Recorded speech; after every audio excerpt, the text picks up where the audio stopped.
She was already in the room when I walked in. Room 12B. A young mother in the final stage of labor. The fetal monitor was steady, contractions strong, and there, standing at the foot of the bed, was a midwife I didn't recognize. She had a calm authority about her. Her gloved hands were perfectly positioned, supporting the perineum with practiced ease. Her eyes were focused, even behind the surgical mask. Blue cap tucked every strand of gray hair in place. Every motion was deliberate, textbook, but lived in. At first I assumed she was a backup I hadn't been informed about.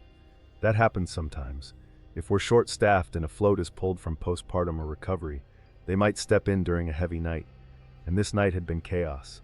One midwife called in sick. Another had been pulled upstairs for an emergency C-section. I'd requested a relief midwife, but admin confirmed there was no one available. So we did what we always do, stretched, adapted, doubled up where we could.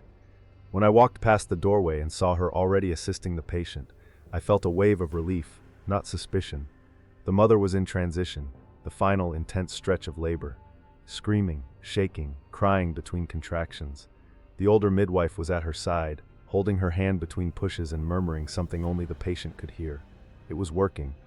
I stayed out of the way and helped manage the cord blood kit, drew up Pitocin for post-delivery hemorrhage protocol, and set up the warmer, standard practice. Nothing felt off, not then.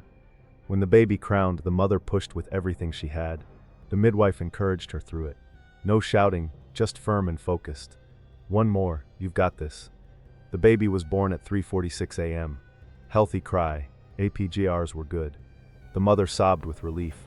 We placed the baby skin to skin, began delayed cord clamping, and checked for tearing. Minimal laceration, managed with local lidocaine and a few sutures. That's when I tried to introduce myself. Just a basic professional courtesy. I turned around, looked toward the foot of the bed, and she was gone. No hallway chatter, no door swinging shut, just gone. I assumed she'd stepped out for a break or to another room, so I checked the charge board. Nothing.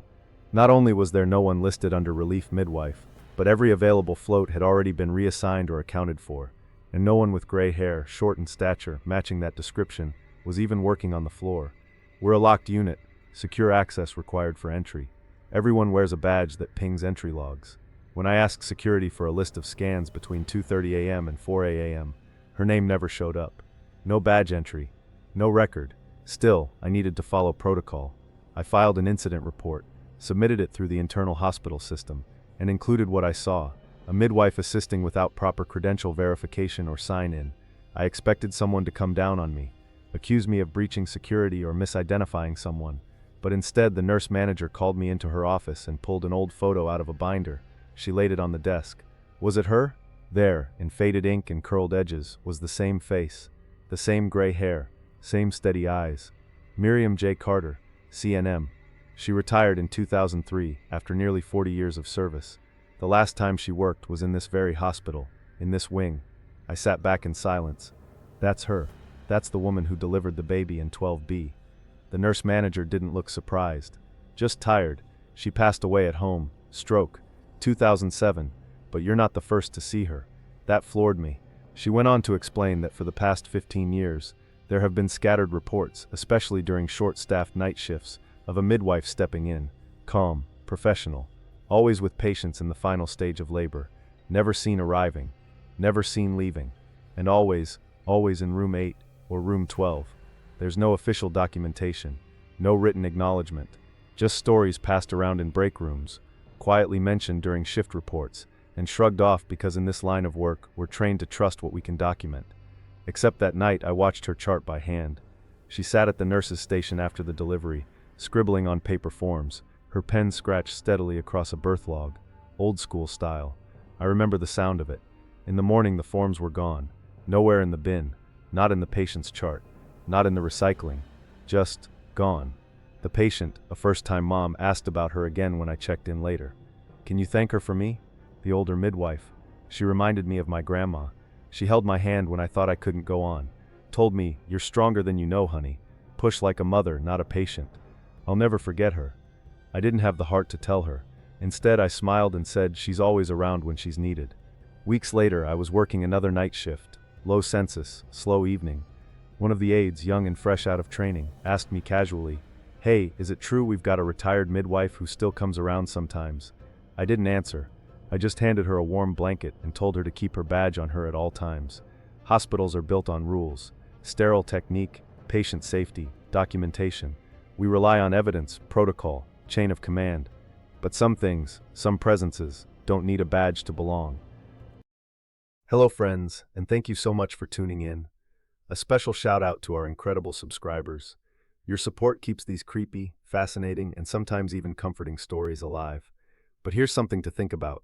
Only about 30% of our viewers are subscribed. If you enjoy our content, hitting that subscribe button helps more than you might realize. It only takes a second, but it makes a world of difference. While you're at it, a like and share go a long way in keeping these eerie tales coming. Thank you again for being part of this journey. You're the reason we're here. See you in the next one, if you dare.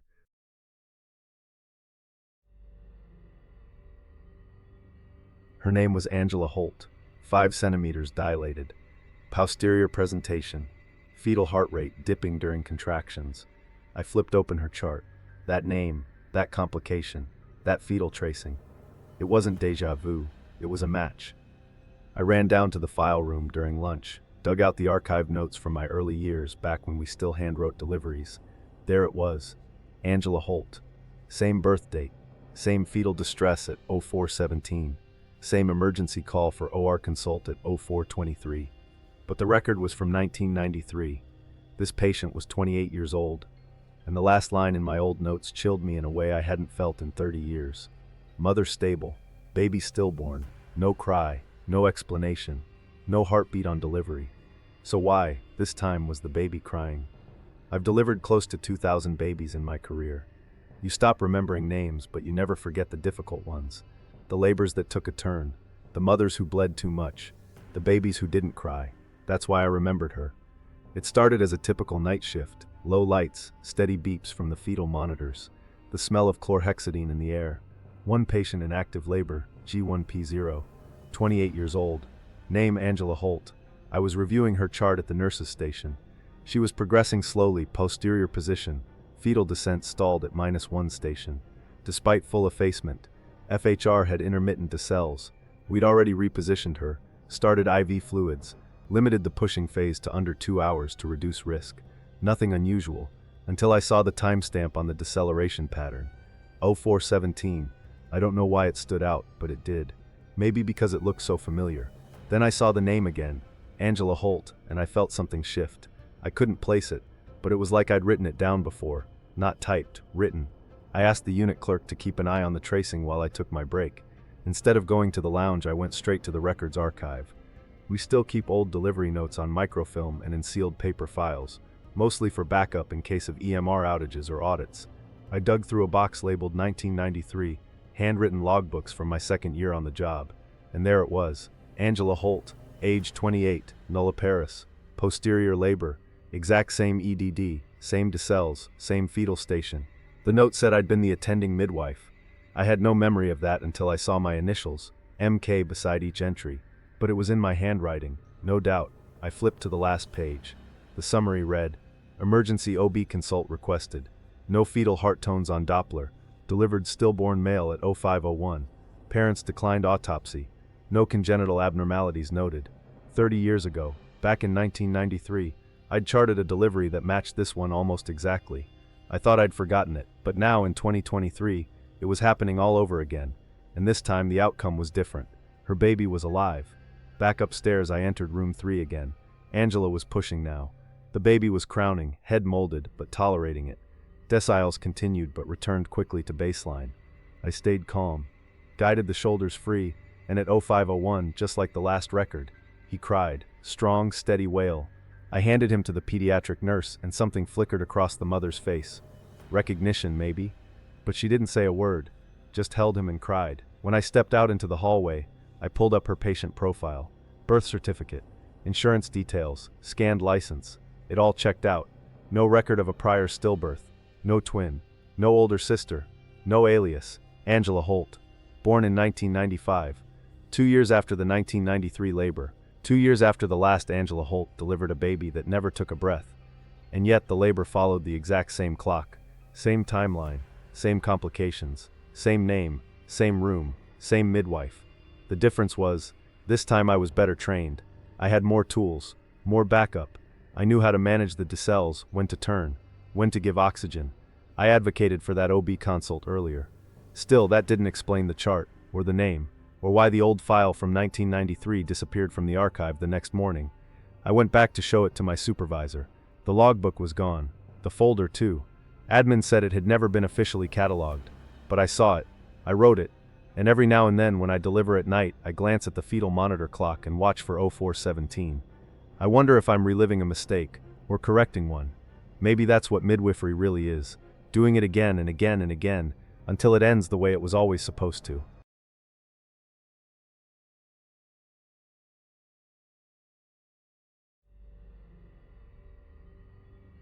It was still moving. I walked into the postpartum suite to clean up. After a fetal demise, silent room, staff gone, patient discharged. The wooden cradle we use for skin-to-skin bonding stood in the corner, and it was rocking, back and forth, empty, no breeze, no nurse, no charting station nearby. I stood there frozen, watching it sway like someone had just laid a baby down. But the baby hadn't made it, and this wasn't the first time. Experience in labor and delivery spans nearly 3 decades, with each shift shaping what it means to truly stand beside life, and sometimes loss. I've caught babies on stormy nights, in silent daylight hours, after code blues, after weddings, after funerals. I've delivered children into joy, and I've delivered children into silence. We don't talk about the second kind very much, but every midwife remembers those deliveries, and every one of us has our way of coping. Mine? I check the room. Every drawer, every cabinet, every monitor lead. I clear it myself before and after. That's what I was doing when I saw it again. The wooden cradle. We only use it in the family-centered birthing suite. It's symbolic, not for sleeping, but for photo keepsakes, bonding moments, that first delicate swaddle.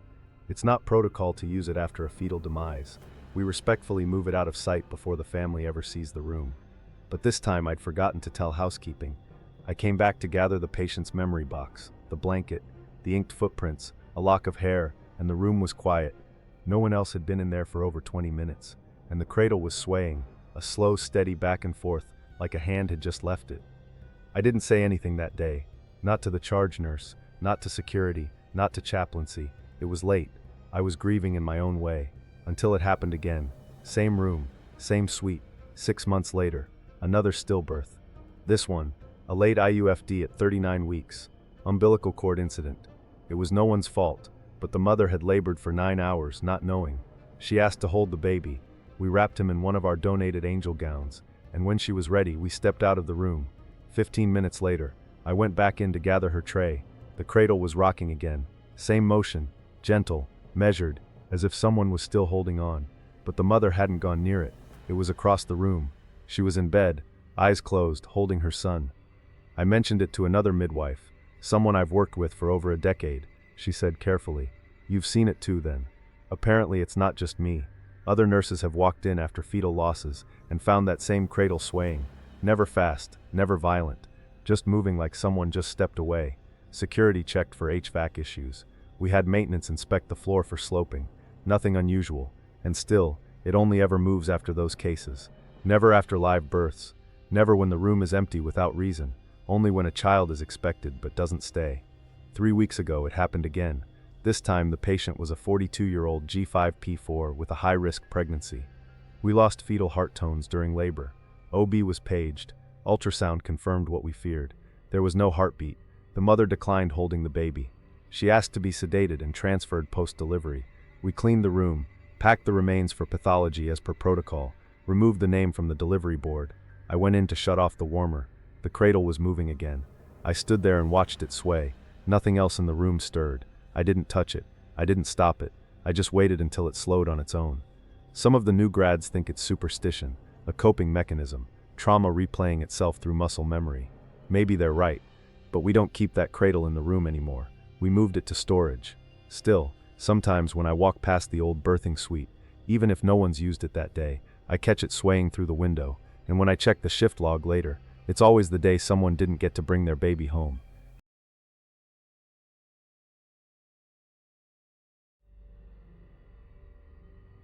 The baby wasn't crying, not at first, which isn't always a cause for alarm.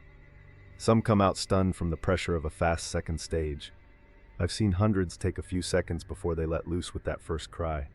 But this one, he was too quiet and limp. Not floppy from hypotonia, but heavy, like he was being held down. No tone in the arms, no recoil, no rooting. I turned him gently, supporting his head, reached for the bulb syringe like I've done 1,000 times. Mouth first, then nose, standard neonatal suctioning. I compressed the bulb, inserted into the cheek pocket, released, and the syringe filled instantly with something thick. Not mucus, not fluid, black, gritty, granular. My first thought was old meconium, but the amniotic fluid had been clear when she ruptured. I documented it myself, spontaneous rupture at +1 station, fluid straw-colored, free of particulates. That was less than 20 minutes before delivery. I held the bulb up to the warmer light. The substance clung to the inside, clumped, heavy, not streaked with blood or vernix, no odor of stool. It looked like soil. I paused for no more than a second, then moved to delete suction. We use it when meconium is suspected, but rarely need it this deep into a clean delivery.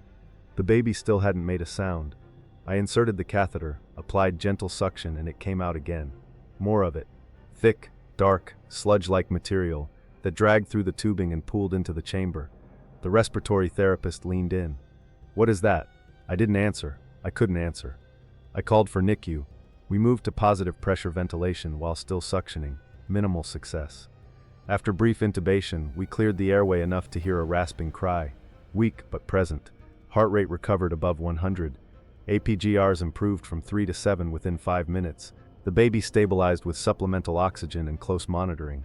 The material, what I'd suctioned, was sent to the lab under standard chain of custody protocol, labeled as unknown neonatal discharge. I wrote the note myself. We documented everything.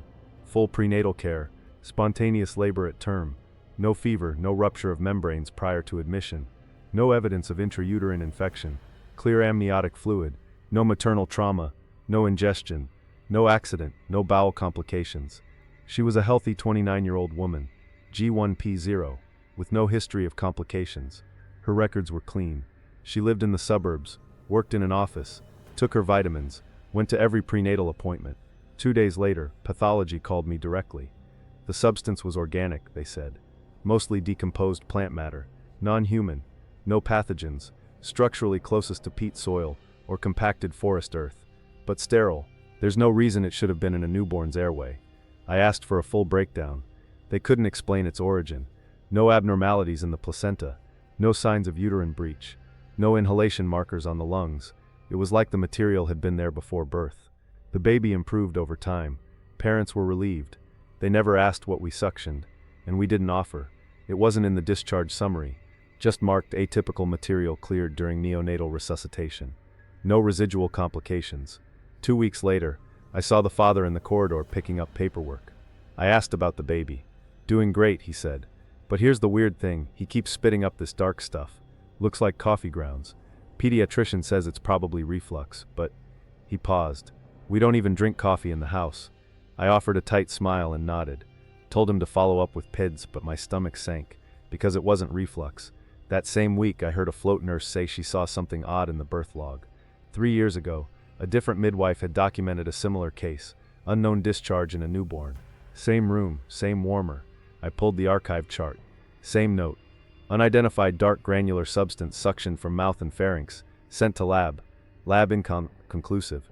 And below that, handwritten, no organic explanation. Baby stable. Room deep cleaned. It was room 5. Same as ours. We don't talk about that room now. It's still used, often. There's nothing official wrong with it. But every nurse who's worked here long enough watches closely when deliveries happen there, especially when things go too quietly. Sometimes I think about that baby. What came out of him? What still might be inside? And I wonder, where do you draw the line between what's medical and what isn't? Thank you so much for watching and being part of this growing community. Your support means the world to us, and it's what keeps these creepy, fascinating, and sometimes comforting stories alive. We'd love to hear from you. If you've experienced something eerie, unexplained, or deeply moving, feel free to share your own story in the comments below. You never know, your story might be the next one featured. And if you haven't already, don't forget to subscribe, like, and share to help keep the chills coming. We couldn't do this without you. See you in the next one.